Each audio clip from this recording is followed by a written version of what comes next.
Olá, tudo bem? A paz do Senhor, eu me chamo Lucas Garcia, sou diácono dessa casa e hoje eu quero te convidar para o nosso mais novo projeto aqui da Igreja Ministério CREA, é EBD dividida por classes. Se você não pôde estar conosco presencialmente, nós estamos levando a EBD até você. E o nosso tema desse mês é a vida cristã. Hoje, na nossa primeira aula, nós vamos falar sobre um tema bastante específico, convertido ou convencido. Te convido a abrir a sua Bíblia em João, capítulo 3, do versículo do 1 ao 7, para juntos iniciarmos essa nossa nova disciplina. E havia entre os fariseus um homem chamado Nicodemos, príncipe dos judeus. Este foi ter de noite com Jesus, e eu peço para que você sublinhe essa parte, que em breve nós falaremos sobre isso. Disse-lhe: Rabi, bem sabemos que és mestre vindo de Deus, porque ninguém pode fazer estes sinais que tu fazes se Deus não for com ele. Versículo 3, Jesus diz: na verdade te digo, que aquele que não nascer de novo não pode ver o reino de Deus. Disse-lhe Nicodemos: como pode um homem nascer sendo velho? Porventura pode tornar a entrar no ventre da sua mãe e nascer? Versículo 5, Jesus respondeu: na verdade te digo, que aquele que não nascer da água e do Espírito não pode entrar no reino de Deus. Versículo 6, o que é nascido da carne é carne, e o que é nascido do Espírito é Espírito. Não te maravilhes de ter dito, necessário vos é nascer de novo. Curva a sua cabeça, vamos orar. Senhor, em nome de Jesus, ó Pai, eu peço, Senhor, para que essas pessoas que estão em casa, Deus, por motivos diversos, ó Pai, possam entender a Tua palavra, Senhor. Que o Senhor possa ir de encontro a elas, que o Senhor possa abrir a mente delas. Pai, tudo aquilo, Senhor, que venha tirar a atenção delas, seja jogado por terra, em nome de Jesus. Que a Tua palavra possa ser lançada como semente fértil e que nós possamos plantá-la, regá-la e cultivá-la, para deixarmos de ser convencidos, portanto, a partir de hoje, nos tornar verdadeiramente convertidos. Para nós podermos contextualizar, Nicodemos havia encontrado Jesus em uma festa de Páscoa, onde Jesus estava realizando milagres por ali. Aquela multidão via Jesus e Nicodemos estava presente naquela multidão e Jesus realizava milagres.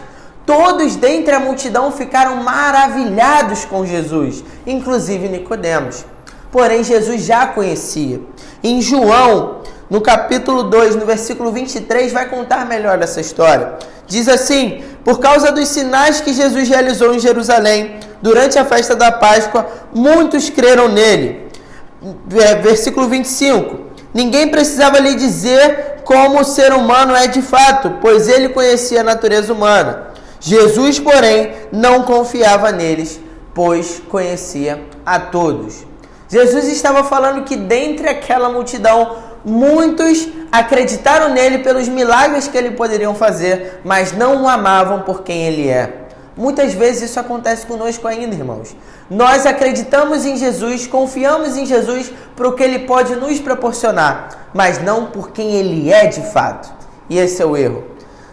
Vai ter uma folhinha dessa, igual a minha aqui, com a lição toda, a lição número 1 no aplicativo da nossa igreja. Baixe o aplicativo da nossa igreja agora, esteja lá e acompanhe juntamente com essa aula, junto com a sua folha. No primeiro texto da folha vai dizer: nos dias atuais não tem sido nada fácil identificar o convertido do convencido. Há grande dificuldade em perceber o perfil correto de um convertido em face, muitas vezes, da conduta exemplar do convencido. E quantos de nós temos nos enganado, achando-nos prontos, mas enganando a nós mesmos? Somente teremos distinção ao observarmos a conduta ante a santidade manifesta, a aceitação proposta do novo nascimento. Muitos de nós estamos confusos, irmãos. Muitos de nós estamos camuflados no meio. Existem convencidos e convertidos. E às vezes os convencidos parecem ser mais convertidos, tais quais os convertidos realmente são. Porque eles se camuflam muito bem. Nós nos enganamos muito bem. E nós não estamos preparados, às vezes, para entender a realidade do Evangelho. O Evangelho é amor, sim, mas também é sacrifício. É renúncia, não negociação dos nossos princípios. E nós vamos ver isso nessa lição. Acompanhando a folha comigo, nós vamos ver a diferença de um convertido para um convencido. Convertido, significado, substantivo masculino, o indivíduo que se converteu. Convencido, significado, adjetivo, quem foi persuadido a acreditar. O convertido é um substantivo. Para a gente lembrar das nossas aulas de português, um substantivo como um nome é uma característica específica da pessoa. Não se muda. Exemplo, meu nome é Lucas e ninguém pode me chamar de outra coisa a não ser Lucas, porque eu não vou me identificar. Já o adjetivo é diferente. O adjetivo é uma qualidade da pessoa. Exemplo, Lucas é bonito. Eu sei que eu sou, mas amanhã eu posso deixar de ser bonito. Isso é um adjetivo. Está te dando uma qualidade. E o que nós queremos entender com isso é que se você é um convertido, vai ser um substantivo, você realmente é aquele que busca o Senhor. Se alguém te chamar de outra coisa, você não vai atender, você não vai ouvir, porque isso é uma característica sua e somente sua. Continuando, a folhinha diz: Nicodemos, apesar de um fariseu, conhecedor da lei, ainda não tinha experimentado a mudança de mente que Jesus propõe. Por isso Jesus foi enfático com ele: necessário vos é nascer de novo. Para conhecermos a história de Nicodemos, Nicodemos era um fariseu, membro do Sinédrio e favorável a Jesus. Nós precisamos entender que quando nós falamos de membro do Sinédrio, nós estamos falando de um dos cabeças dos judeus. Um fariseu muito importante. Na Bíblia vai dizer príncipe dos judeus. Então Nicodemos era alguém conhecedor da lei. Era alguém que via a lei e era alguém que julgava a lei. Mas ele não era praticador daquilo que nós falamos. Muitas vezes nós falamos muito e praticamos pouco. Essa atitude é uma atitude de um crente convencido e não de um crente convertido. Quando nós somos convertidos, e a Bíblia vai nos respaldar disso, vai falar: se possível for, pregue com palavras. Primeiramente, nós temos que pregar com atitude. Essa é a forma de sermos verdadeiramente convertidos no Senhor. O que impressiona é que Jesus não falou de novo nascimento à mulher samaritana, não falou de novo nascimento a Zaqueu e nem mesmo ao ladrão da cruz, mas sim a um homem religioso, um mestre, líder dos principais dos judeus. Por que isso? Percebe que Jesus em nenhum momento falou de novo nascimento para novos convertidos, mas Jesus se retrata de novo nascimento para alguém que já conhecia da palavra, mas não havia sido transformado por ela. E é esse ponto que nós queremos chegar hoje com essa aula. Muitas vezes nós podemos conhecer a Bíblia, nós podemos falar da Bíblia e nós podemos até estar mentindo para nós mesmos e achar que estamos vivendo a Bíblia. Mas o que nos falta é um novo conhecimento. No primeiro versículo, em João, no capítulo 3, no versículo 1 ao 7, no versículo 6, vai dizer que o que é nascido da carne é carne e o que é nascido do Espírito é o Espírito. No versículo acima, no 5, Cristo nos dá dois motivos, nos dá duas hipóteses para sermos conhecidos, para entrarmos no reino, para sermos de fato convertidos, que é o batismo em águas, que nós já conhecemos, e o batismo no Espírito. Diferente do que o que nós conhecemos, o batismo do Espírito não são os dons da profecia, os dons de línguas, mas o batismo no Espírito é de fato uma mudança de caráter, é de fato a metanoia, uma mudança de pensamento. Nós precisamos ser batizados pelo Espírito para termos o nosso caráter de verdade transformado. Porque é mais difícil para aqueles que se acham conhecedor reconhecer as suas debilidades e a sua necessidade de transformação. Mesmo que você tenha 20 anos de evangelho e ainda pode te faltar nascer de novo. Nós precisamos reconhecer que somos nada perto do Senhor e que precisamos nascer de novo todos os dias. Para o próximo texto diz: o caminho de reconhecimento de conversão não está na mudança de comportamento de cada indivíduo. Não há possibilidade de manter-se em parte com atitudes já costumeiras de uma velha criatura. E eu preciso que você entenda isso. O que o Senhor tem para nós nesse dia é que nós não podemos ser convertidos com atitudes de convencidos. Nós não podemos falar da Bíblia e falar mal do irmão logo em seguida. Nós não podemos falar da Bíblia sem praticar a Bíblia. Nós precisamos praticar o amor do Senhor e nós também precisamos praticar a justiça, a exortação em amor. É isso que o Senhor ensina para nós. A mudança baseia-se na metanoia, que exigirá uma mudança de curso da vida, até então vivida de forma mais dissoluta e baseada em convicções próprias. E aqui o grifo é para Efésios, no capítulo 4, no versículo 22. Te convido a abrir comigo Efésios, no capítulo 4, no versículo 22, que diz: livrem-se da sua antiga natureza e do seu velho modo de viver, corrompido pelos desejos impuros e pelo engano. A partir de hoje, quando nós tomamos a nossa atitude de realmente nos tornar convertidos, nós precisamos nos livrar do que era novo, do que era velho, para abrir mão das coisas que são novas em nossa vida. Nós precisamos tomar uma postura, seguir um caminho, metanoia, uma mudança de rota. Se nós estamos errando, nós precisamos recalcular a nossa rota e seguir para o alvo, que é Cristo Jesus. Continuando com a folha, torna-se mais fácil a identificação de quem apenas se convenceu.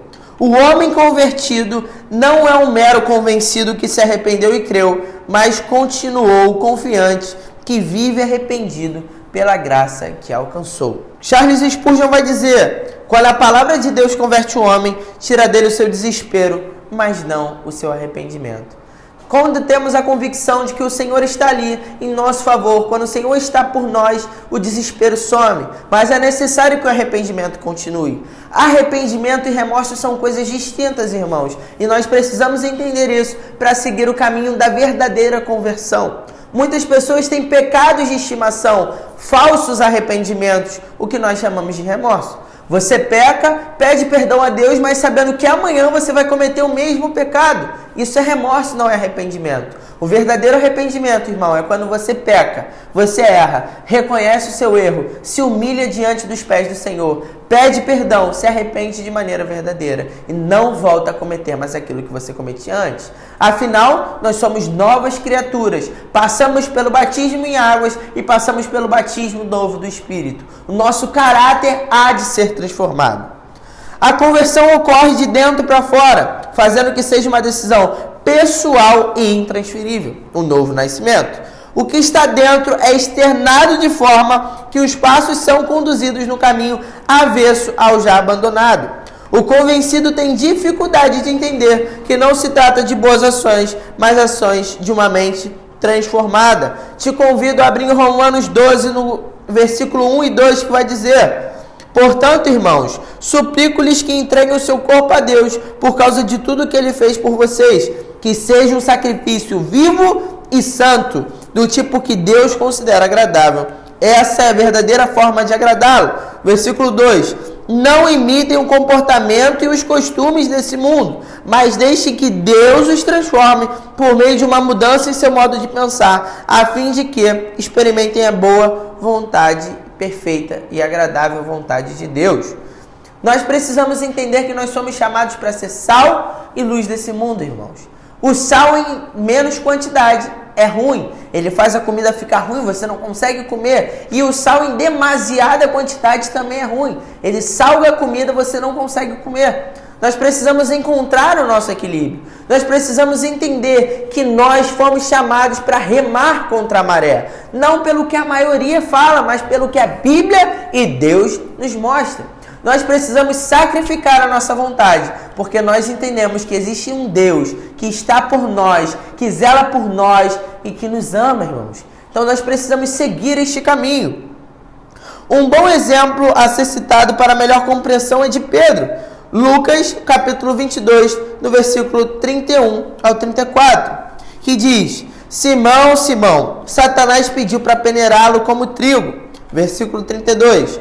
Mas eu orei por você para que a sua fé não desfaleça. E quando você se converter, fortaleça os seus irmãos. Há algumas traduções que vai dizer: e quando tu te converteres, confirma os teus irmãos, ou apacenta os teus irmãos, apacenta as minhas ovelhas. Irmãos, o que vocês precisam entender é que Pedro andava com Jesus, Pedro conversava com Jesus, Pedro viu os milagres de Jesus, mas Pedro ainda não era convertido. Satanás pediu para cirandar a vida de Pedro e Jesus autorizou essa ciranda. E Jesus mostrou para Pedro o verdadeiro caminho. Pedro, quando tu te converteres, confirma os teus irmãos. Nós precisamos entender que falar, orar com Deus, tão somente ler a Bíblia, não nos leva diretamente ao Senhor, porque precisa de uma atitude nossa, uma mudança verdadeira nossa, para que nós possamos realmente sermos convertidos. E como descobrir se realmente eu sou convertido? Chegando ao final da nossa aula. Primeiro tópico, ama Jesus de todo o coração. João 14, 23 e 1 João 5, 3 vão falar. Jesus respondeu, quem me ama faz o que eu ordeno. Meu Pai o amará e nós viremos morar com ele. 1 João 5, 3 vai dizer, amar a Deus significa obedecer os seus mandamentos e seus mandamentos não são difíceis. Nosso primeiro tópico é, não negocie os princípios, irmãos. Nós queremos nos adequar ao mundo, quando que é um mundo que, na verdade, anseia pela manifestação dos filhos de Deus. E os filhos de Deus somos nós. Então, não negocie os seus princípios. Não negocie os princípios bíblicos, porque Deus habita em nós. Nós precisamos entender com veemência que a exortação é necessária. E atitude, posicionamento cristão é fundamental. Segundo tópico, a Bíblia nos adverte que a árvore é conhecida pelos seus frutos. Mateus 7,17, Mateus 12,33 e Lucas capítulo 6, versículo 43 vai dizer: da mesma forma, a árvore boa produz frutos bons e a árvore ruim produz frutos ruins. Irmãos, você quer saber que tipo de árvore você está sendo? Só você olhar os seus irmãos ao seu redor. Quando a árvore é frutífera, ela dá frutos e os frutos que não foram colhidos, eles caem, murcham e soltam sementes. E essas sementes geram outras árvores, que geram bons frutos. Se as pessoas que estão ao seu redor são pessoas que foram minadas e você ainda tem minado mais elas, você está gerando frutos negativos, irmãos. E não é isso que o Senhor espera de nós. Quando a oliveira mentiu, o Senhor amaldiçoou a oliveira. Então nós precisamos entender que, na verdade, nossos frutos precisam ser frutos excelentes, frutos vindos do Senhor. Portanto, se alguém considera nascido de novo, é preciso frutificar sementes e plantações boas. Se nós nos consideramos nascidos de novo, se nós nos consideramos realmente convertidos, precisamos gerar frutos bons. Terceiro tópico, outra manifestação é a transformação da sua mente, se ela é controlada pela carne e pelo Espírito. Eu te convido a abrir em Romanos, no capítulo 8, no versículo 5 ao 10. Aqueles que são dominados pela natureza humana pensam em coisas da natureza humana, mas os que são controlados pelo Espírito pensam em coisas que agradam o Espírito. Portanto, permitir que a natureza humana controle a mente resulta em morte, mas permitir que o Espírito controle a mente resulta em vida e paz. Pois a mentalidade da natureza humana é sempre inimiga de Deus, nunca obedeceu às leis de Deus e nunca obedecerá. Por isso, aqueles que ainda estão sob o domínio de sua natureza humana não podem agradar a Deus. Vocês, porém, não são controlados pela natureza humana, mas pelo Espírito, se de fato o Espírito de Deus habita em vocês. E alguém não tem o Espírito de Deus, a ele não pertence. Uma vez que Cristo habita em vocês, embora o corpo morra por causa do pecado, o Espírito lhes dá vida, porque vocês foram declarados justos diante de Deus. Controle a sua mente pelo seu Espírito e mate a sua carne, irmão. Por mais que a nossa carne vá perecer devido ao pecado, o nosso espírito viverá e viverá em abundância, em gozo eterno com o Senhor. Nós precisamos entender a nossa posição no reino. Nós precisamos saber que nós precisamos controlar a nossa mente com o espírito. A nossa carne vai tentar falar mais alto, o inimigo das nossas almas vai tentar nos cirandar, mas nós precisamos ser resistentes. O velho homem vai bater na nossa porta e nós precisamos negá-lo, porque nós somos nova criatura. Penúltimo tópico, não viver na prática do pecado. Te convido a abrir em 1 João, no capítulo 3, versículo 9, que diz: aquele que é nascido de Deus não vive no pecado, pois a vida de Deus habita nele. Logo, não pode continuar a pecar, pois é nascido de Deus. Nós precisamos abrir mão das nossas vontades, irmãos. Nós precisamos abrir mão do pecado que nós chamamos de pecado de estimação. O Senhor abomina qualquer tipo de pecado. Portanto, em nome de Jesus, que nos liberte deste pecado, todo e qualquer tipo de onda do mal. No último tópico diz: Amo os irmãos. 1 João no capítulo 4, no versículo 7 diz: Amados, continuemos a amar uns aos outros, pois o amor vem de Deus. Quem ama é nascido de Deus e o conhece a Deus. Presta atenção em uma coisa que eu vou te dizer, irmão. Quem muito é perdoado, muito ama. O Senhor nos ama de forma incondicional e nós precisamos amar o nosso próximo. E o amor, o significado do amor não é só em palavras, mas é principalmente em atitudes. Não é passar a mão na cabeça do próximo, mas é exortar em amor, é cuidar em amor, é estender a mão e dizer que você está ali. O amor não é só dizer sim, mas é mostrar aonde está errado, pedir para que ele regresse o caminho e volte para o centro, que é Jesus. O último ponto diz: uma grande evidência do Novo Testamento é que Nicodemos deixou o encontro às escuras para reconhecê-lo publicamente. E isso está em João no capítulo 7, versículo 50 e João no capítulo 19, versículo 39. Lembra que no início eu havia falado que no primeiro texto que nós usamos, a Bíblia começa assim: havia entre os fariseus um homem chamado Nicodemos, príncipe dos judeus, e esse foi ter de noite com Jesus o encontro, e disse-lhe. Nicodemos tinha medo, irmãos. Há alguns historiadores que vão falar que Nicodemos, de fato, tinha medo e vergonha de se encontrar com Jesus para questioná-lo, e outros vão dizer que, como Nicodemos chama Jesus de Rabi, que significa mestre, ele não queria incomodar o Senhor pela manhã, porque pela manhã os mestres têm muitos trabalhos. Mas o que nós podemos entender aqui é que Nicodemos encontrou com Jesus em um lugar particular, à noite, de maneira privada. E em João, no capítulo 7, versículo 50, e em João também no capítulo 19, versículo 39, vai falar que Nicodemos saiu com Jesus às claras, para que todos vissem. Então Nicodemos realmente mudou a postura dele. Ele deixou de ser um servo convencido para se tornar um servo convertido. A partir de hoje eu declaro na sua vida, em nome de Jesus, que as suas atitudes irão mudar. O seu velho homem vai morrer para que o seu novo homem comece a crescer. E você tome atitudes para que o ano novo de Deus seja um ano de paz, luz e muita vida para você. Que o Senhor Jesus possa abençoar o seu lar, que o Senhor Jesus possa abençoar a sua vida. Siga as nossas redes sociais que vão estar aparecendo aqui embaixo. Foi um prazer estar com vocês. Lembrando que a nossa folhinha vai estar disponível no nosso aplicativo. Baixe o nosso aplicativo, faça o seu cadastro e esteja conosco até semana que vem para o nosso próximo estudo. Fique na paz.